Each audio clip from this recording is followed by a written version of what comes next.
कमळी या मालिकेच्या आजच्या भागामध्ये आपण पाहत आहोत. कमळी आणि निंगी येथे अनिकाच्या घरून बाहेर निघालेले असतात. दोघे सुद्धा खूपच जास्त अपसेट आणि अस्वस्थ असतात. त्यावरच आता इथे निंगी म्हणत असते, हे बघ कमळी, नको काळजी करू, सगळं काही व्यवस्थित होईल आणि त्याचसोबत एवढं स्वतःला वाईट सुद्धा वाटून नको घेऊस ना गं. त्यावरच आता कमळी म्हणत असते, निंगे खरं सांगू का गं, आबांनी प्रत्येक वेळी अशी शिकवण दिली आहे की कधी कोणासमोर हात पसरायचे नाही आहेत, पण आज बघ ना आपल्यावरती कशी वेळ आलेली आहे. त्यावरच आता लगेचच तिथे ऋषी आलेला असतो.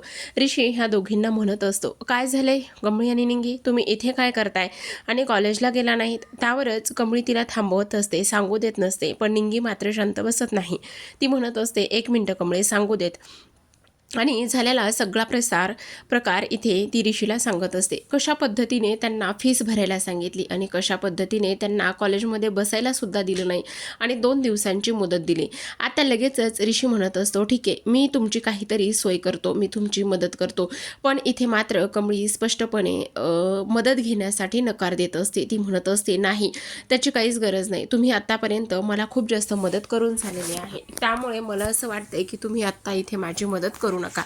त्यावरच ऋषी म्हणत असतो, हे बघ कमळी, प्लीज थोडंसं ऐकून तरी घे.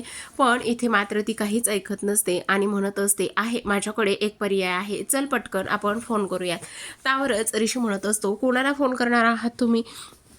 आता इथे कमळी म्हणत असते, कोणासनी काय, आबाला फोन करूयात, बंड्याचा नंबर आहे ना, चल आपण बंड्याला लगेचच फोन करूयात. असं म्हणून आता लगेचच इथे कमळीनं बंड्याला फोन केलेला असतो आणि इकडे बंड्या म्हणत असतो, बघितलं वाजला की नाही फोन. इकडे हॅलो म्हटल्यानंतर निंगी बोलत असते. निंगी म्हणत असते, बंड्या, मी निंगी बोलते, कसा आहेस तू. त्यावरच तो म्हणत असतो, अगं निंगे, मी तर खूप चांगला आहे, पण तू कशी आहेस आणि गेल्यापासून आत्ता फोन केलायस, कशी आहे, सगळं काही ठीक तर आहे ना, सगळ्या गोष्टी चांगल्या तर आहेत ना. आता तो त्या माणसांना म्हणत असतो, काळजी करू नका, तुमची सगळी काही कामं होतील आणि अभ्यास वगैरे कसा आहे, तुला करमतंय त्या तिकडे, आणि त्याचबरोबर कमळी कशी आहे. असं म्हटल्यानंतर आता इकडे निंगी म्हणत असते, कमळी हे काय इथेच आहे. आता कमळी बोलायला सुरुवात करते. कमळी म्हणत असते, बंड्या तू कसा आहेस, आई आणि आबा कसे आहेत. त्यावरच तो म्हणत असतो, अरे आबा पण चांगले आहेत, आई पण चांगली आहे आणि सरकाकी पण चांगली आहे. आणि त्याचबरोबर तुला एक गोष्ट सांगू का, तू कशी आहेस, तुझा अभ्यास कसा आहे. आणि कमळे, हे बघ, जोपर्यंत तुझं सगळं शिक्षण पूर्ण होत नाही तोपर्यंत तू गावाकडे पाऊलसुद्धा ठेवायचं नाही. इकडे कमळीने विचारलं असतं की आबा कुठे आहे, देण्या जर आबाकडे, मला आबांशी बोलायचं आहे.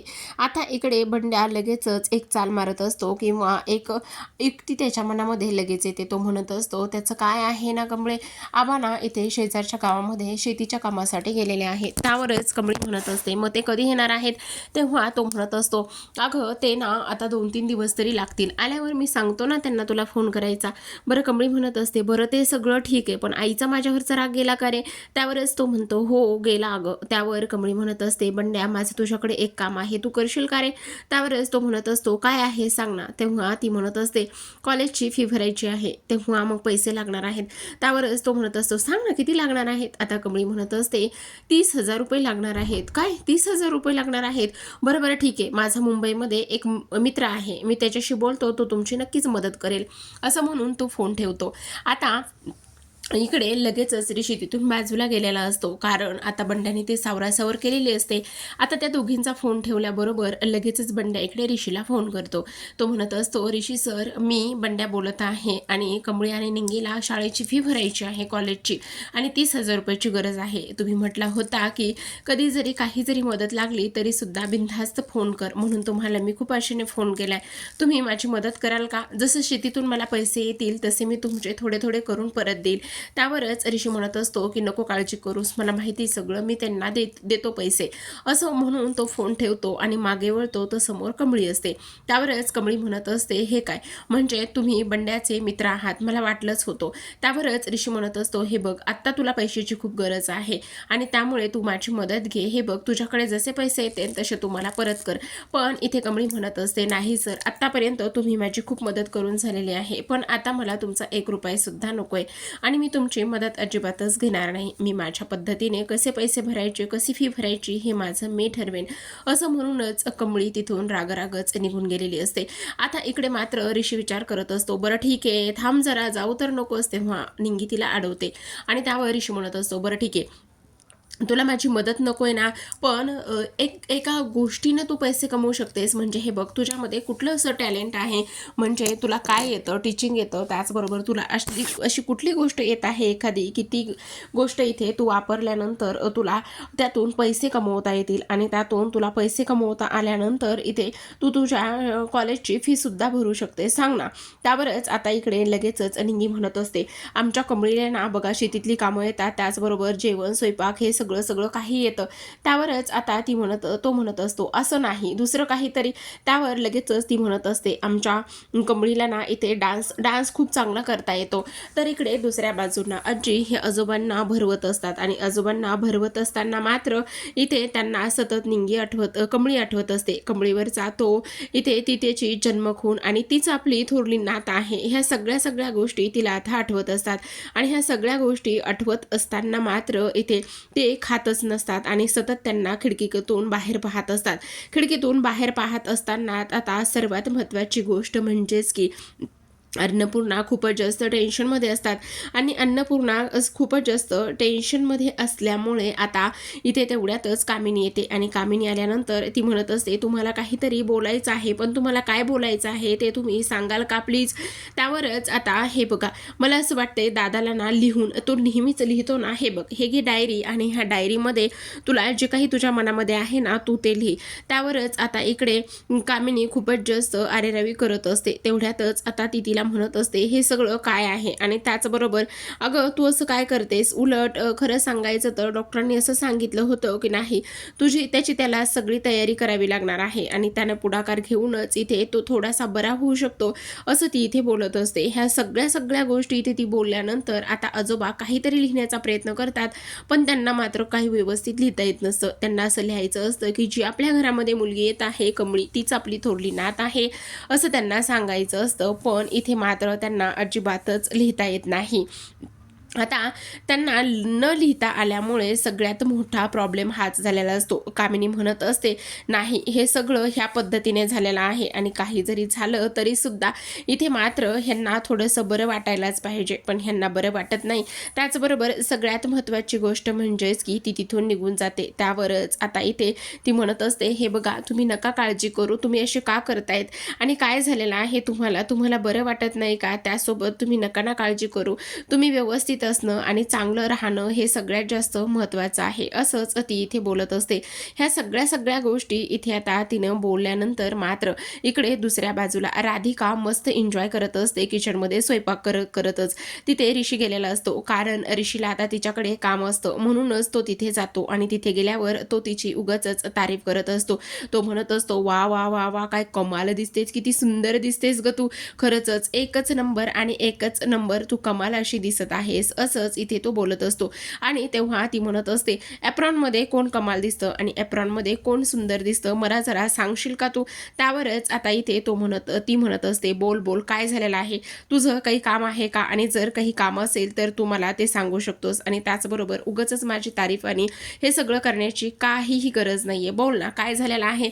त्यावरच तो म्हणत असतो, माझं तुझ्याकडे सगळ्यात महत्त्वाचं काम आहे, आणि ते सगळ्यात महत्त्वाचं काम म्हणजेच की हे बघ इथे असा प्रॉब्लेम झालेला आहे. आता प्रॉब्लेम काय झालेला आहे हे सगळं तो सविस्तर सांगतो. आणि तिला डान्स करता येतो, त्यामुळे मला असं वाटतंय की नायशासाठी तू तिला डान्स शिकवायला बोलव आणि त्यानंतर तू तिला 30,000 रुपये दे. इथे मात्र ती स्पष्टपणे नकार देत असते. ती म्हणत असते, नाही, जर ही गोष्ट आईला समजली तर आई मला किती ओरडतील आणि आईचा ओरडा मी अजिबातच खाणार नाही, प्लीज तू मला असं काहीच करायला लावू नकोस. पण तेव्हाच तो म्हणत असतो, हे बघ प्लीज असं करू नकोस ना, ऐकून तरी घे माझं. आणि ते हे बघ, मी हवं तर इथे खरंच मी तुझी अगोदरच माफी मागतो, उठाभाषा काढतो, असं तो करत असतो. आणि हाताला धरूनच आता ती म्हणत असते, बरं चल ठीक आहे, तुझं म्हणणं मी मान्य करते, ठीक आहे ना, असं म्हटल्यानंतर आता लगेचच कमळी आणि निंगीला इथे तिने बोलावून घेतलेलं असतं. कमळी आणि निंगीला बोलावून घेतल्यानंतर ती म्हणत असते, खरं तर कमळी मला तुझ्याकडून एक हेल्प हवी होती. त्यावरच कमळी म्हणत असते, बोला ना वहिनी काय करायचं आहे. त्यावर ती म्हणत असते, खरं तर नायशाला मी बरेच दिवसापासून इथे डान्स क्लास लावण्याचं मनामध्ये आलेलं आहे, पण आता मला असं वाटतंय की तुला तर डान्स करताच येतो ना, आणि त्यामुळेच मला असं वाटतंय की इथे तू तिची डान्स टीचर म्हणून येशील का, आणि हे पैसे याचा ॲडव्हान्स. त्यावरच ती म्हणत असते, मी आत्ता तर काहीच केलं नाही आहे आणि त्याचबरोबर तुम्ही मला एवढे पैसे देताय. अगं असं काय करतेस, हा तुझा पार्ट टाईम जॉबसुद्धा असू शकतो आणि त्याचबरोबर इथे ही तुझी ॲडव्हान्स आहे, यातून तुझं काम सुद्धा होईल, म्हणजे तू तुझ्या कॉलेजची फी भरू शकतेस आणि काम सुद्धा होईल, म्हणूनच हे ॲडव्हान्स घे. आणि त्यावरच निंगी म्हणत असते, अगं कमळे घे ना, तसं पण तुला डान्स शिकवायचाच आहे ना, नाही कशाला म्हणतेस, आणि ह्या सगळ्या गोष्टीतून आपल्याला इथे चांगलंच मिळणार आहे ना, म्हणजे हे बघ इथे आपल्याला आपल्या कॉलेजची फी सुद्धा भरता येणार आहे ना, मग नाही कशाला म्हणतेस, घे ना. आता इकडे कमळीकडे कुठलाच पर्याय शिल्लक राहिलेला नसतो. इकडे तर एका बाजूला आड आणि दुसऱ्या बाजूला विहीर, अशीच तिची इथे फजिती उडालेली असते. शेवटी तिच्याकडे नाईलाज असतो आणि ती इथे राधिकाने दिलेले जे 30,000 रुपये असतात ते ती घेते, कारण इथे तिला उद्यापासून डान्स शिकवण्यासाठी नायशाकडे यायचं असतं. आता पैसे तर घेतलेले असतात, तिथून त्या बाहेर पडतात आणि कमळी म्हणत असते, आत्ता तर कॉलेज आणि ऑफिस दोन्ही सुद्धा बंद झालं असेल, मग आता आपण एक काम करूयात, उद्याच आपण जेव्हाच कॉलेज भरण तेव्हा फी भरूयात. इकडे आता अनिकाच्या मैत्रिणी म्हणत असतात, बघितलंच तिनं तर सगळी तयारी केलेली आहे आणि त्याचसोबत सगळ्यात महत्त्वाची गोष्ट, तिने पैसेसुद्धा मिळवलेले आहेत, आता काय करायचं. तेव्हाच आता अनिका म्हणत असते, ती उद्या भरेल तेव्हा सगळं काही व्यवस्थित होईल ना, तिला ते पैसे भरताच येणार नाहीत, असा इथे ती बोलत असते. आता मात्र संध्याकाळच्या वेळेला ह्या सगळ्या मैत्रिणी इथे हॉस्टेलवरती येतात आणि हॉस्टेलवरती आल्यानंतर आता लगेचच ती एक गोष्ट करत असते. इथे त्यांना गुंगीचं औषध स्प्रे करते आणि गुंगीचं औषध स्प्रे केल्यानंतर आता निंगी आणि कमळीला गाढ झोप लागलेली असते आणि तेव्हाच अनिकाच्या मैत्रिणी इथे दाराची कडी ओपन करतात. दाराची कडी ओपन करून त्या आतमध्ये जातात आणि आतमध्ये गेल्यानंतर पूर्ण रूममध्ये तिच्या सामानामध्ये ते पैसे शोधण्यासाठी व्यस्त असतात. आता इव्हन त्यांना ती ट्रॉफी सुद्धा इथे अनिकाला आठवत असते, जी ट्रॉफी इथे अन्नपूर्णाने दिलेली असते, आणि ती ट्रॉफी इथे अन्नपूर्णाने दिल्यानंतर ती ट्रॉफी हातामध्ये घेते आणि हातामध्ये घेतल्यानंतर तिला खूप जास्त राग आलेला असतो, कारण काही जरी झालं तरी सुद्धा ही ट्रॉफी माझ्या आजीने दिली होती आणि आजीने दिलेली ट्रॉफी हिच्याकडे आहे. आता पूर्ण रूम शोधलेली असते आणि रूम शोधल्यानंतर शेवटी अनिकाला ते 30,000 रुपये सापडतात. तर आता प्रेक्षकांनो, दुसऱ्या दिवशी सकाळची वेळ असते आणि दुसऱ्या दिवशी सकाळी कमळी आणि निंगीला जाग येते. कमळी सुरुवातीला उठते आणि उठल्यानंतर पूर्ण खोलीभर पाहते, तर पूर्ण खोलीभर इकडे तिकडे पसारा अस्ताव्यस्त पडलेला असतो. इकडे तिकडे पसारा पडल्यानंतर इथे कमळीला खूप मोठा धक्का बसतो. त्यावर ती लगेचच निंगीला हलवून उठवत असते आणि समोर इकडे तिकडे पाहिल्याच्या नंतर तिला जे रात्री 30,000 रुपये ठेवलेले होते ते 30,000 रुपये तिला कोठेही दिसत नाहीत. आणि तेव्हाच तिच्या सगळ्या गोष्टी लक्षात येतात की म्हणजे ह्या इथून रूममधून इथे चोरी झालेली आहे आणि जे 30,000 रुपये फी भरण्यासाठी ठेवले होते ते 30,000 रुपये गायब झालेले आहेत.